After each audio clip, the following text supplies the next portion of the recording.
Hi friends, நாங்கள் திருப்பதி கிளம்பிட்டோம்.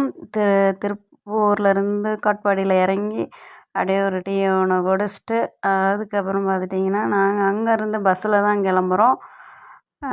காட்பாடியிலேருந்து திருப்பதி வந்து மேலே போகிறதுக்கு வந்து பஸ்ஸில் தான் போகிறோம். பஸ்ஸில் போய் ஒரு வழியாக அந்த இடத்துக்கு வந்து ரீச் ஆகிட்டோம்.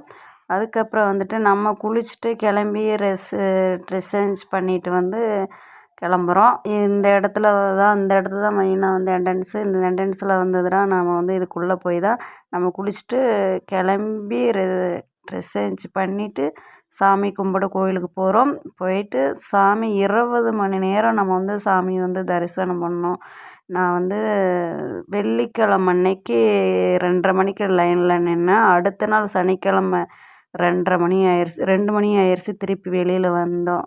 அதான் 20 மணி நேரம் வெயிட் பண்ணி சாமியை வந்து பார்த்துட்டு சாமி கும்பிட்டோம். ஆனால் கூட்டம் பயங்கரமாக இருந்துச்சு. இந்த மாதிரி கூட்டம் எந்த வருஷமே இல்லை. ரொம்ப கூட்டமாக இருந்துச்சு. அதுக்கப்புறம் சாமி கும்பிட்டு கடைகளில் வந்து நமக்கு என்ன தேவையோ வளையல் பாசி இதெல்லாம் வாங்கிட்டோம். அதுக்கப்புறம் பார்த்தீங்கன்னா வெங்கடாஜலபதி ஃபோட்டோ வந்து எனக்கு பார்த்ததுமே ரொம்ப பிடிச்சிருந்தது. சரின்னு சொல்லிவிட்டு எனக்கு அந்த ஃபோட்டோ பிடிச்சதுனால நான் அந்த ஃபோட்டோவை வந்து வாங்கிட்டேன். அந்த ஃபோட்டோ வந்து ரொம்ப சூப்பராக இருந்துச்சு. இந்த ஃபோட்டோ தான் நல்லா இருக்கான்னு கமெண்ட் சொல்லுங்கள்.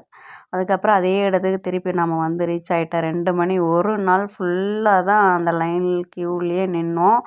நமக்கு வந்து ஃப்ரீ தரிசனத்தில் சாமி கும்பிட அவ்வளோ லேட் ஆயிடுச்சு. அதுக்கப்புறம் சாமி கும்பிட்டு நம்ம இறங்கிட்டோம். பஸ்ஸில் தான் நம்ம திருப்பி வந்து நம்ம மலையிலேருந்து திருப்பி வந்து கீழே நம்ம இறங்குறோம் காட்பாடி வரையும். இப்போ காட்பாடியில் வந்து இறங்கிட்டோம். மறுபடியும் ட்ரெயினில் தான் நம்ம கிளம்புறோம். ட்ரெயினில் காட்பாடிலேருந்து திருப்பூர் கிளம்பிட்டோம். ஓகே, பாய்.